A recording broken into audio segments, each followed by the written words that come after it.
KBR Prime, podcast for curious mind.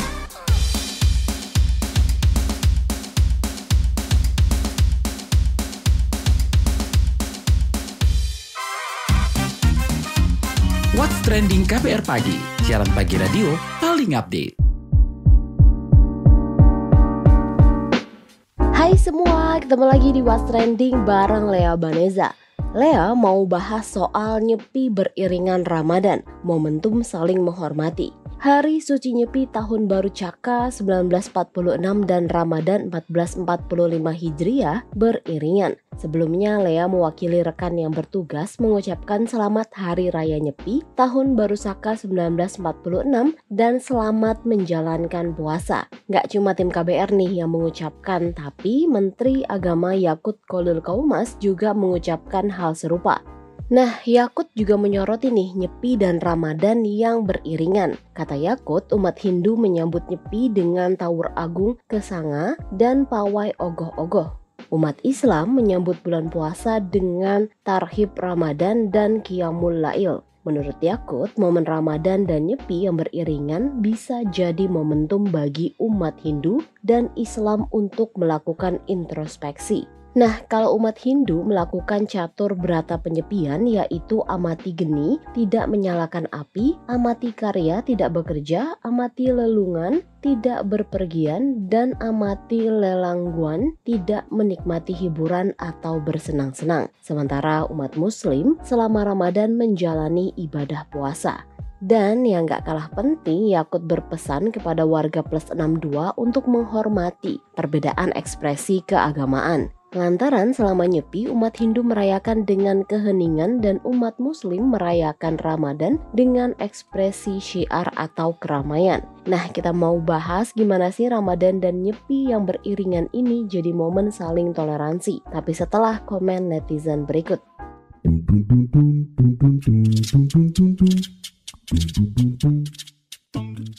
Yang pertama, @XX. Selama toleransi dijaga, maka kerukunan akan tetap terjaga. Hidup aman, tentram, rukun. @ImaXX. Terima kasih saudaraku umat muslim semuanya yang telah berkontribusi terhadap toleransi umat yang ada di Bali. Semoga persatuan tetap terjaga demi ajaknya Bali dan tegaknya NKRI. @GekXX. Rahajeng Nyepi Bli dan selamat menjalankan ibadah puasa untuk umat muslim. @OsXX. Toleransi agama di Bali tidak diragukan lagi, begitu indah dan damai masyarakatnya. @SitXX. Di Lampung ada satu kampung umat Hindu. Semua lampu di jalan kampung mereka juga mati. Kami umat Islam juga menghargai dari Presiden Soeharto sampai sekarang. Begitu ritualnya, pas hari Nyepi kita lewat jalan lain. Kita gak mau mengganggu ibadah mereka. @NanXX. Patut jadi contoh di kota-kota lain. @BarXX. Muslim Bali menunjukkan betapa indahnya hidup dalam keragaman dan bertoleransi. Terima kasih saudaraku Muslim Bali. @BonXX. Terima kasih ya Allah, masyarakat Bali luar biasa, is the best. Terima kasih masyarakat Bali semuanya. Saya warga Jatim sangat kagum kebersamaan dan persatuan kalian dalam Bhinneka Tunggal Ika. Yang terakhir @AguXX. Ini bukan soal toleransi semata, tapi kalau mau jadi orang Indonesia ya wajib menghormati saudara sebangsanya walaupun berbeda-beda suku, ras, agama. Persoalan agama, persoalan pribadi masing-masing dengan sang penciptanya. Gak usah dipermasalahkan, apalagi dibentur-benturkan. I love you Sabang sampai Merauke. What's Trending KBR Pagi, siaran pagi radio paling update. Menteri Agama Yakut Khalil Qaumas mengatakan berdasarkan pengamatan hilal 10 Maret 2024, disimpulkan 1 Ramadan atau hari pertama puasa jatuh pada 12 Maret 2024. Dia juga berharap Muslim di Indonesia bisa menjalankan ibadah dengan khusyuk. Bahwa ketinggian hilal di seluruh wilayah Indonesia pada posisi minus 0 derajat 20,2 menit sampai dengan 0 derajat 52,09 menit dan sudut elongasi 2 derajat 14,78 menit hingga 2 derajat 41,84 menit. Ini adalah posisi hilal berdasarkan hisab Ini sebuah metode atau cara untuk mengetahui posisi ketinggian hilal, sehingga apakah dimungkinkan hilal itu dilihat atau tidak. Dan setelah maghrib tadi, sidang isbat baru kita mulai yang hasilnya akan saya sampaikan sebagai berikut.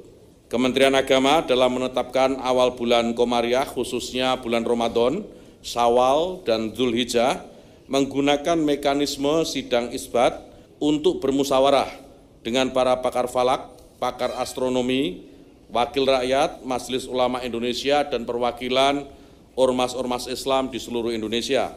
Dasar musyawarah dalam sidang isbat ini adalah berdasarkan kepada hasil hisab dan ru'yat yang telah dilaksanakan oleh tim hisab ru'yat Kementerian Agama Republik Indonesia, serta dikonfirmasi oleh sejumlah petugas Kementerian Agama di daerah yang kita tempatkan tidak kurang dari 134 titik lokasi di seluruh Indonesia.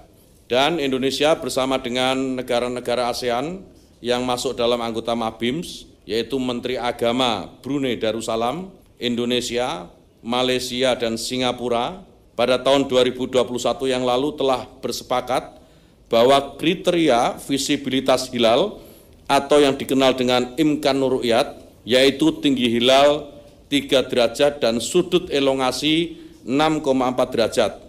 Oleh karena itu, berdasarkan hisab, posisi hilal di beberapa daerah di Indonesia sudah di atas ufuk dan tidak memenuhi kriteria MABIMS baru, serta ketiadaan laporan melihat hilal. Sidang isbat secara mufakat menetapkan bahwa 1 Ramadan 1445 Hijriah jatuh pada hari Selasa tanggal 12 Maret 2024 Masehi. Ini kawan-kawan media sekalian yang saya hormati, hasil sidang isbat yang baru saja kita laksanakan dan kita sepakati bersama. Dan tentu kita berharap mudah-mudahan dengan hasil sidang isbat ini seluruh umat Islam di Indonesia dapat menjalankan ibadah puasa dengan kekhusyukan. Saat ini kita ketahui bahwa ada beberapa perbedaan dan itu lumrah saja, namun kita harus tetap saling menghormati dan menjunjung tinggi nilai-nilai toleransi sehingga tercipta suasana yang kondusif. FYI, PP Muhammadiyah sudah melaksanakan salat tarawih pada 10 Maret 2024 dan hari ini 11 Maret 2024 mereka sudah menjalankan puasa.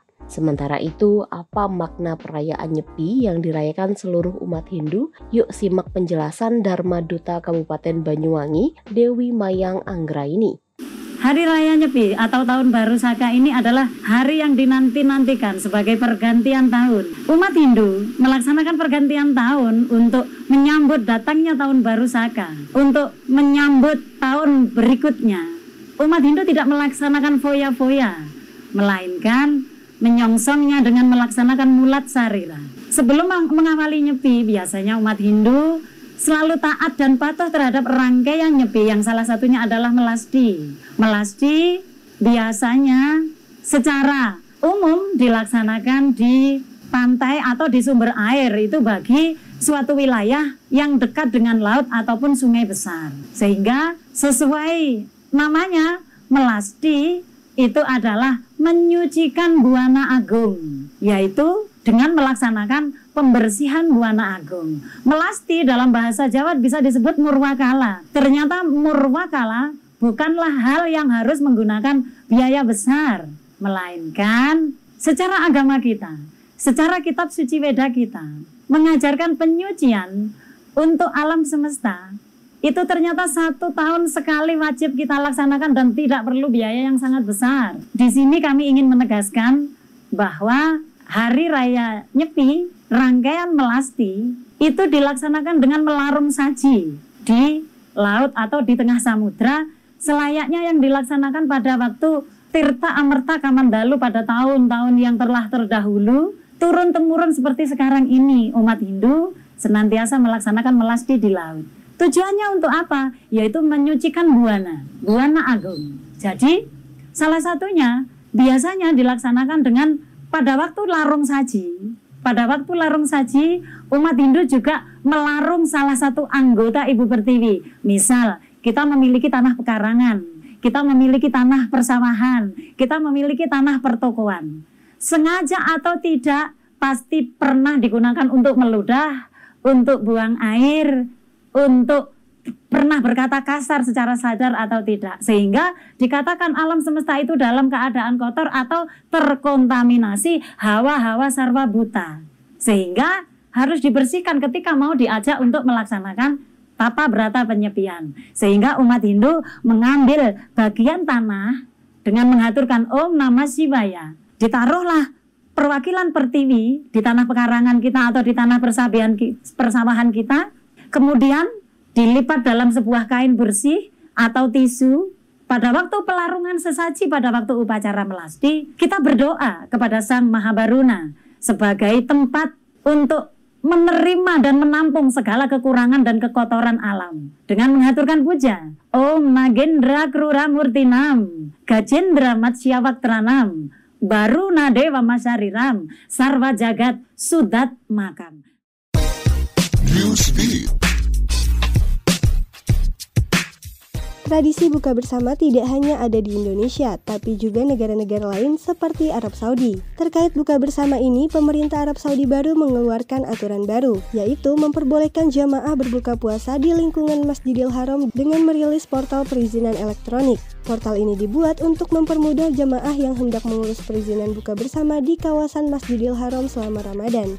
Tak hanya mengurus perizinan, portal ini berfungsi sebagai daftar menu dan pengunjung bisa menentukan menu berbuka puasanya di portal tersebut. Aturan ini pun dianggap mempermudah jamaah yang kerap menghabiskan waktunya beribadah di Masjidil Haram. Viral rusuh mencium Hajar Aswad, Menteri Agama Malaysia Moh Naim Mohtar menegur seorang pengusaha sekaligus influencer di negaranya.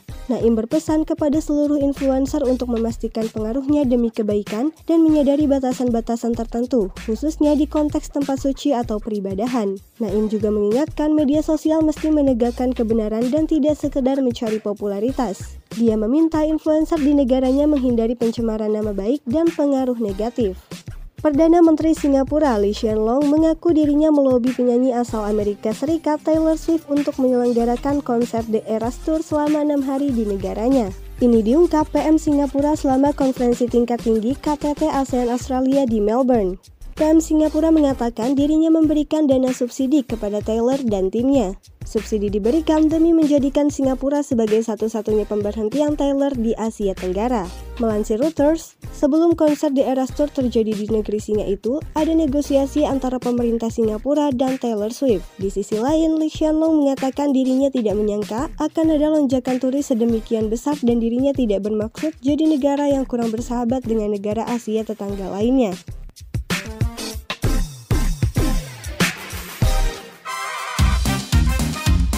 What's Trending KBR Pagi, siaran pagi radio paling update. Nah, terkait dengan inklusivitas dan kerukunan beragama di tengah perayaan Nyepi dan bulan Ramadan, kita mau ngobrolin bareng Direktur Eksekutif Setara Institut Halili Hasan. Mas, aku mau tanya terkait dengan perayaan Hari Raya Nyepi dan bulan Ramadan nih Mas, yang beriringan tahun ini. Nah, gimana sih Mas melihat momentum yang berbarengan ini dan khususnya mungkin soal inklusivitas gitu Mas? Begini, sebenarnya kan ini bukan momentum pertama saya kira, karena tahun lalu juga sudah barengan tuh tarawih sama Nyepi gitu ya. Memang beberapa praktik baik itu sudah terjadi, misalnya ya tarawih ya jalan, Nyepi jalan terus juga. Yang paling pokok kan jangan sampai tarawih itu melahirkan keramaian. Sebenarnya itu dilarang ya sebagai bagian dari ritus Nyepi, ya harus Nyepi gitu kan. Memang saya dapat informasi di lapangan, terutama di Bali ya, tahun lalu itu ada ya sedikit persoalan, misalnya karena terjadinya pelanggaran di beberapa tempat, keramaian itu masih terjadi dan itu cukup mengganggu. Sehingga informasi yang kami terima tadi malam juga katanya ada semacam pengaturan ya untuk tarawih gitu ya, sehingga memang disarankan untuk tarawih itu betul-betul di rumah. Tapi sebenarnya kalau kami melihat dalam kerangka toleransi, kerukunan antar umat beragama, paling soal sebenarnya bukan soal ini akan diselenggarakan di masjid atau di rumah misalnya terkait dengan tarawih yang biasanya memang cenderung ramai kan karena mendatangkan jamaah yang lumayan besar. Bukan soal lokus sebenarnya. Yang penting adalah soal penghargaan atas ritus umat Hindu dalam rangka merayakan Hari Nyepi yang memang mengharuskan sepi gitu ya. Menyepi itu bagian dari ritus yang memang menjadi doktrin mereka, teman-teman, saudara-saudara kita umat Hindu. Pada bagian itu sebenarnya bisa dilihat dari sisi kesadaran masing-masing ya untuk melihat peribadatan terutama umat Hindu dan umat Islam yang dalam konteks ini saling beririsan karena bersamaan kan momentumnya gitu. Jadi kalau saya melihat misalnya sebenarnya bisa dilihat dari derajat kewajiban masing-masing ini ya, masing-masing ritual ya. Kalau kita lihat misalnya untuk Hindu ya Nyepi itu kan sebenarnya hanya ya 1 hari gitu kan.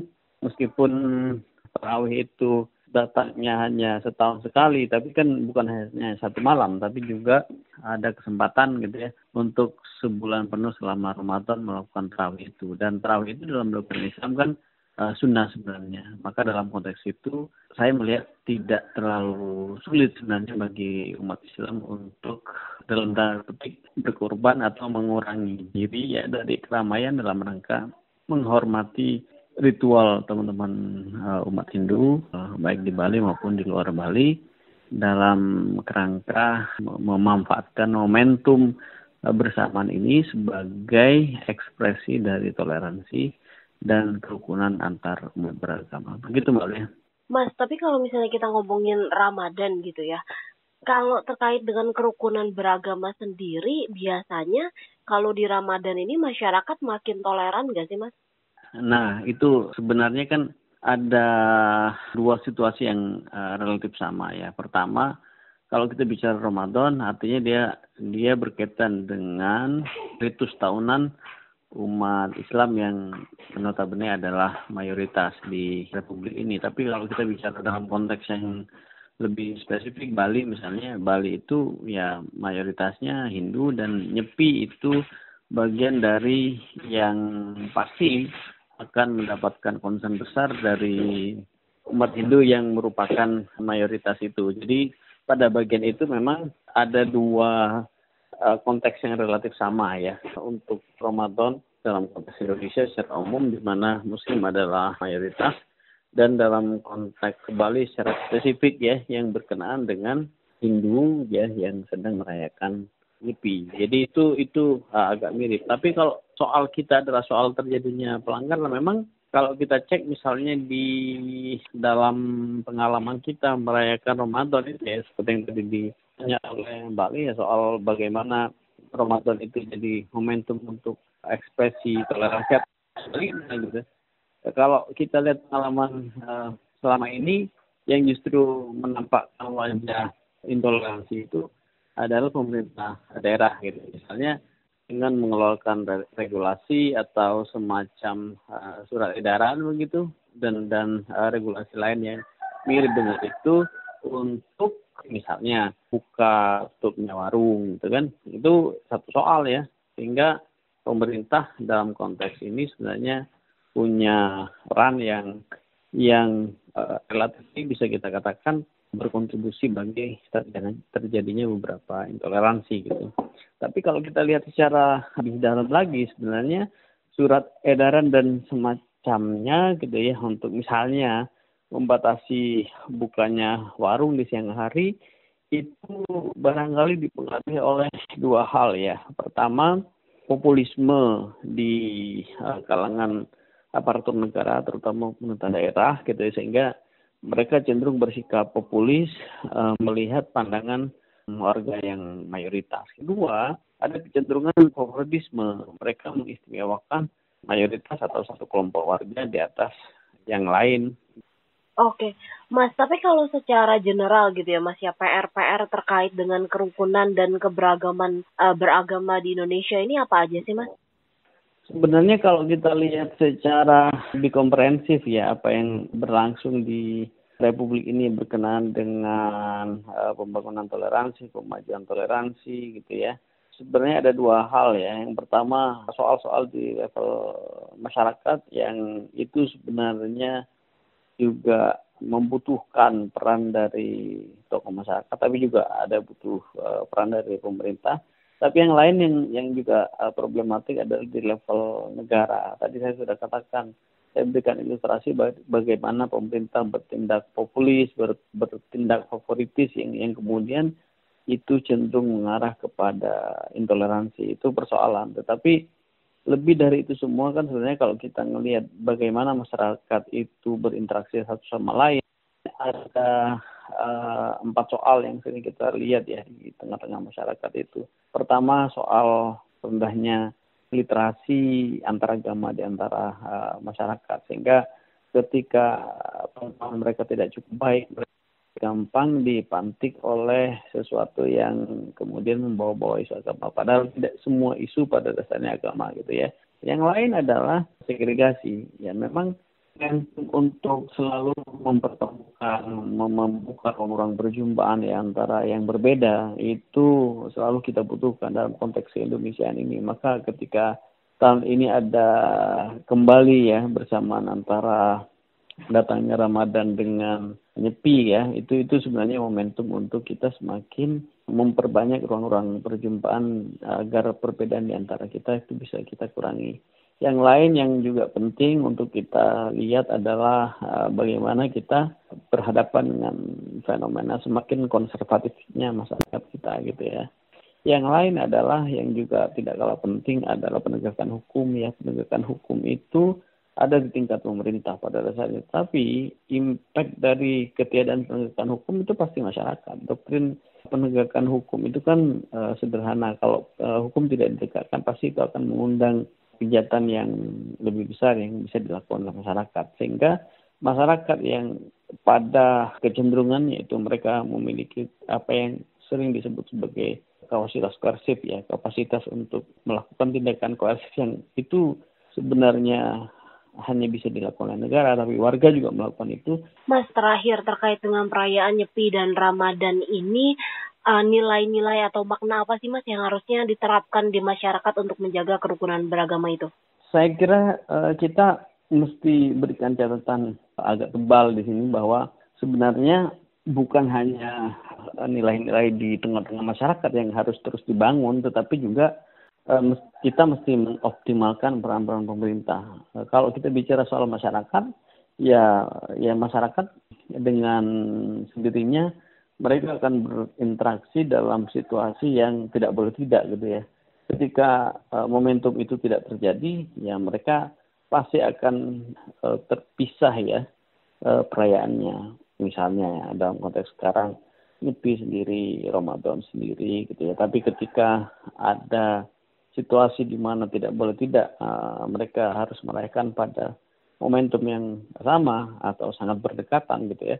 Maka pada poin itu sebenarnya masyarakat itu diuji keteguhannya soal beberapa nilai. Pertama, penghormatan kepada yang lain. Yang kedua adalah keinsapan untuk melihat apa atau bagaimana posisi ritus itu bagi masing-masing mereka. Misalnya bagi Hindu gitu ya, kemudian bagi Muslim ya. Yang Muslim itu pasti tahu bahwa apa yang mereka lakukan sepanjang misalnya ya tarawih itu sunnah gitu kan, itu tidak wajib, tapi puasa itu wajib.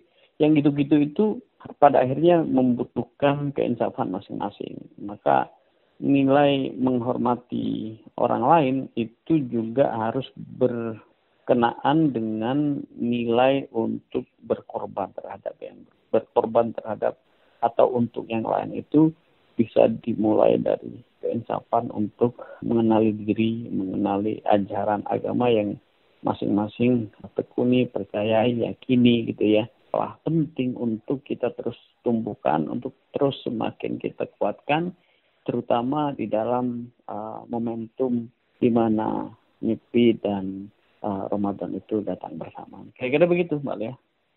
Oke, baik Mas Halili, terima kasih banyak ya Mas ya. Sama-sama.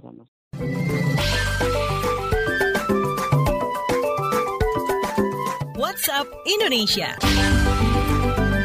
WhatsApp Indonesia kita mulai dari Bali. Kepala Dinas Komunikasi Informatika dan Statistik Provinsi Bali, Gede Pramana memastikan layanan data seluler di wilayah Bali bakal dimatikan selama perayaan Hari Raya Nyepi tahun Saka 1946 pada 11 Maret 2024. Pramana mengatakan keputusan ini bagian dari kebijakan setiap tahun dari pemerintah Provinsi Bali. Dimatikannya layanan data seluler dilakukan untuk mendukung kondusivitas, keamanan, dan kenyamanan selama perayaan Nyepi. Penyedia jasa seluler akan mematikan data seluler, IPTV, dan seluruh penyedia jasa televisi termasuk radio tidak bersiaran mulai 11 Maret sampai keesokan harinya 12 Maret 2024. Selanjutnya ke Lampung. Kadif Humas Polri Ijen Sandi Nugroho mengingatkan seluruh anggotanya untuk mengantisipasi gangguan Kamtipnas selama bulan Ramadan. Beberapa gangguan yang diwaspadai adalah tawuran dan penggunaan petasan. Di Lampung, Sandi mengatakan Kapolri memberikan atensi agar seluruh jajaran bisa menjaga Kamtipnas selama Ramadan, demi menjaga kekhusyuan masyarakat selama menunaikan ibadah puasa nanti.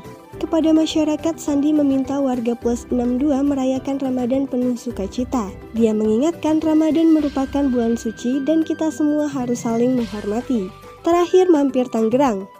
Bea Cukai Soekarno-Hatta bersama Badan Pengawas Obat dan Makanan BPOM membakar sekitar 1 ton milk ban asal Thailand. Sebanyak 2.500 bungkus milk ban dimusnahkan pihak Bea Cukai menggunakan mesin incinerator di instalasi karantina hewan Bandara Soekarno-Hatta. Kepala Kantor Bea Cukai Soekarno-Hatta Gatot Sugeng Wibowo mengatakan ribuan milk ban After You Just Tip yang dimusnahkan adalah hasil sitaan petugas selama periode Februari 2024. Banyaknya milk ban sitaan ini didorong tengah viral roti asal Thailand itu di Indonesia. Gatot menjelaskan pelaku Just Tip milk ban melanggar aturan pembatasan bawaan penumpang, lantaran bahan olahan pangan tujuan konsumsi hanya diperbolehkan 5 kg per penumpang. Apabila melebihi batas dan tidak disertai izin BPOM bakal disita. Demikian WhatsApp Indonesia hari ini. Terima kasih sudah mendengarkan What's Trending. Jangan lupa terus dengarkan podcast What's Trending di kbrprime.id dan aplikasi mendengarkan podcast lainnya. Lea Baneza pamit, stay safe and happy, bye-bye. What's Trending KBR Pagi, siaran pagi radio paling update.